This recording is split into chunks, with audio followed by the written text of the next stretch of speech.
Hey guys, DRLCG here. In this video, I have something really exciting to show you. I found a way to implement Mario's triple jump mechanic into Minecraft Bedrock Edition.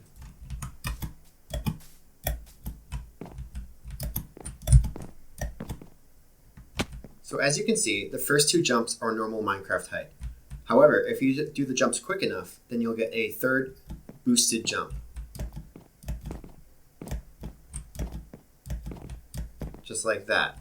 So again, it does take skill, and you have to do it fast enough in order to execute.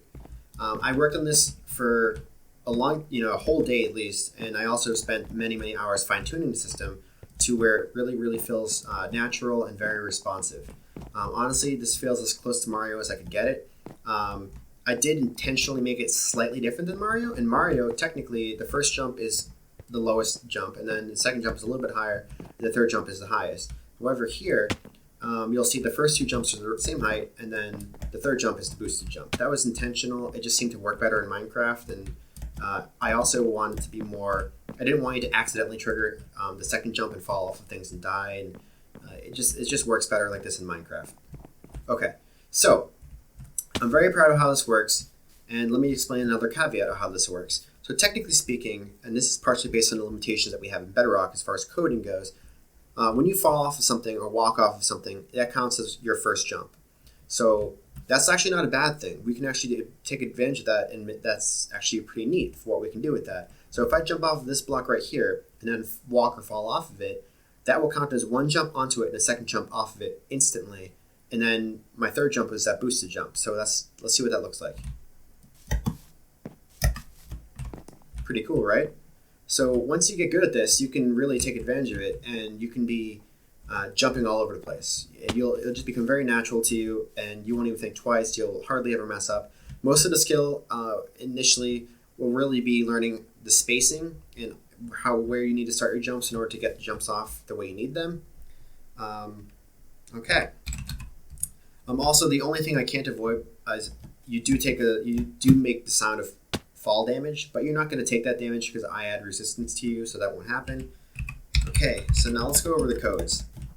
So you need 3 different scoreboards in order to govern the system. It's being tracked by 3 different scoreboards. And then you need to tag a player for the system as well.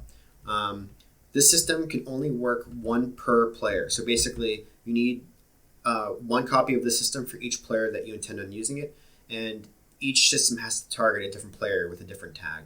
Okay, so this one is set up to work with a player with a tag Mario. You can change the tag to whatever you want, but you have to make sure that you change it to the new tag in every single block that needs a tag. And I will go over that again in a moment. Hey guys, I have a quick edit for you. I realized I forgot to add this into the video that I recorded. So basically, this system is scalable to the left and right of itself, and it's entirely modular. So you can just keep on duplicating it to the side, and obviously making sure each system is targeting a different player. And the wiring will never cross with itself, so this one powering will never affect the system to the left or right of it. So I just want to make sure this is very clear to you guys, so that you can use this for your realm or server. Now back to the video. Okay, so these commands do not need to be in block form, but you have to enter them in chat. They have to be entered, otherwise scoreboards won't be made. So here is the scoreboard is jumping, and is jumping is where we're going to score, we're going to keep track of if the player is jumping or not. That's where we're going to store that data. Now we have a triple jump scoreboard we're calling triple jump. And that scoreboard is where we're going to keep track of how many jumps the player has done in a row. And then here is our jump timer. Basically, the scoreboard is going to make sure that the player is jumping fast enough in order to get the triple jump bonus. And now here's how we add a tag to a player if you don't know how to do that. So you would type /tag and then the player name, and then add, and then the tag name. So in this code, like I said, it's all fine-tuned to be targeting Mario, whoever has that tag Mario. But on your server, you need to change where Mario shows up in the code with whatever tag you chose for yourself and any other player every time you build the system.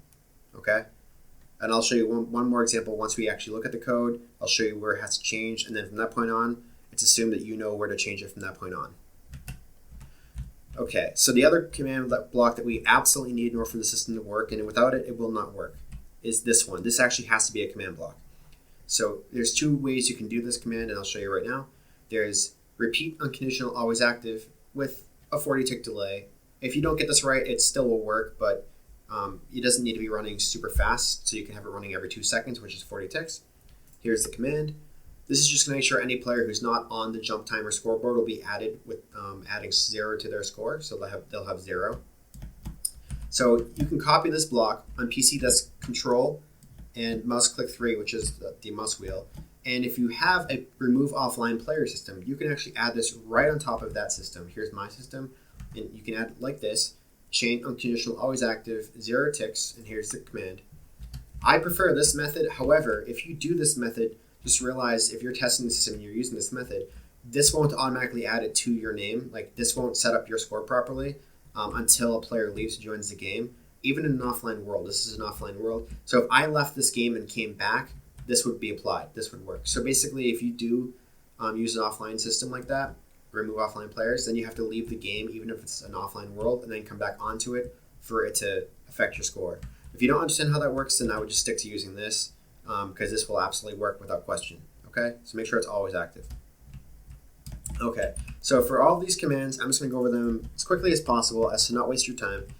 So you're going to have to pause as we go, and I'm not going to even read the commands because there's no sense. You're not going to type them as I read them anyway.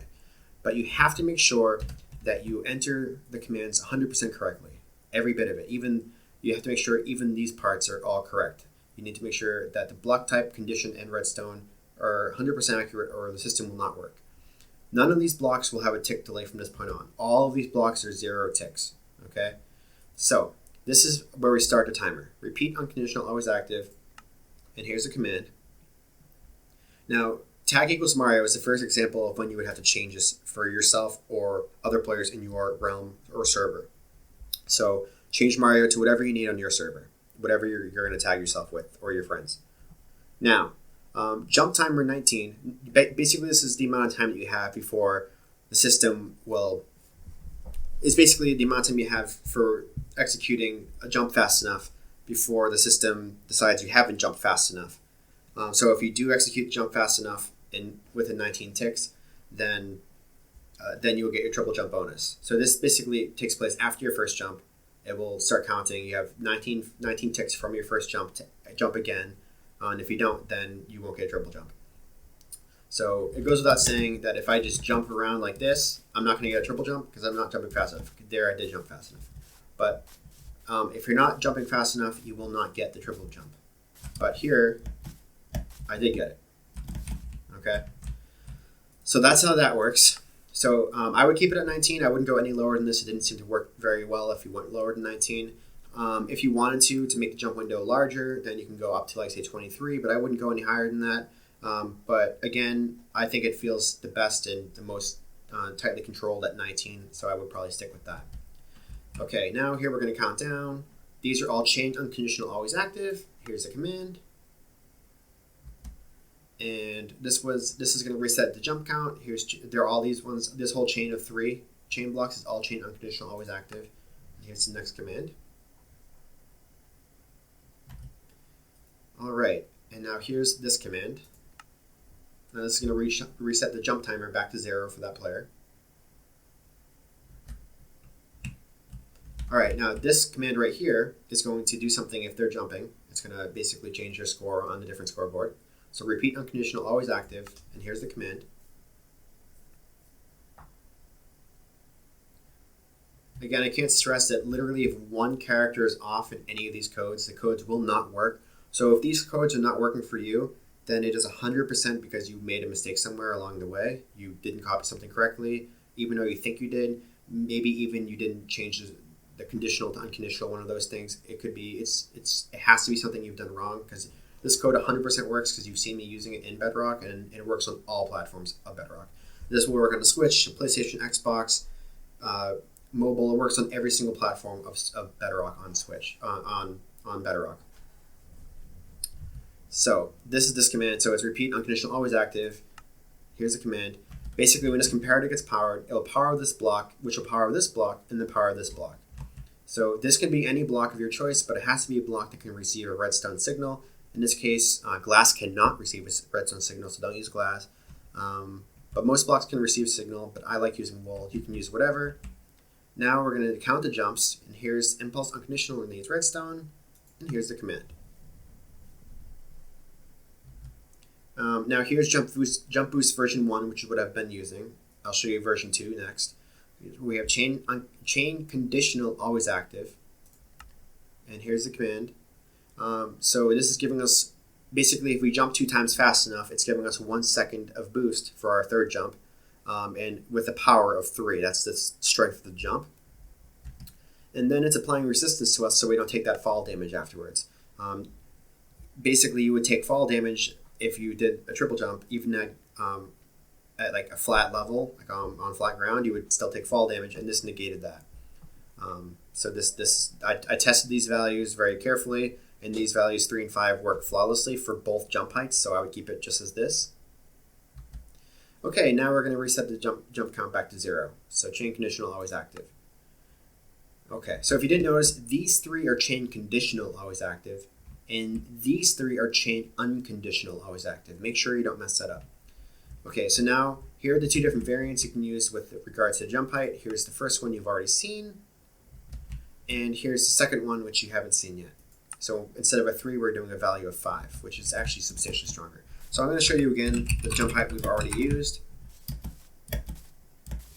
Okay, so as you can see, I get just to the top of this block, which is 5 blocks up. That's with the current jump value.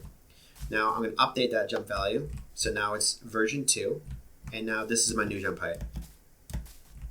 As you can see, it's substantially higher, almost cartoonishly so. But it's really cool, and I just can't even imagine how much fun this is going to be playing on my server with my friends. It's just going to be so amazing to be able to jump on top of like trees that are really annoying because, you know, just the way they spawn sometimes. Just being able to navigate terrain with this kind of mobility is just amazing. So I'm looking forward to it, and I'm glad I could share this with you guys. So again, if it's not working, just double, triple check everything, go through the video again. It's just something you definitely messed up accidentally, and that's it. So again, thank you for your time. I really appreciate you guys watching this video. It means a lot to me. I'm very proud of the system. It works so well, and it really feels like a natural part of Minecraft, and it really does give you that Mario feel in Minecraft. Let me know if you like this content. Like, share, subscribe, do all that fun stuff. Comment, of course. If you have any requests for systems or concepts or anything, you have any ideas you might have for me, please comment below. And also, let me know which jump value you're using. Are you using version 1 or version 2? And which one do you prefer? I'm curious to know that as well. And lastly, finally, what do you guys think about this? For those of you using controllers playing this game on the console or whatever, I want to know what you guys think of this, because playing with a controller and using this mechanic must feel honestly amazing, because it must feel so much more like Mario than playing with a space bar. So I'm curious to know what you guys think, how much like Mario it feels and how responsive it feels. Anyway, thank you for your time, guys. You're amazing, and I appreciate the support. Have a good one.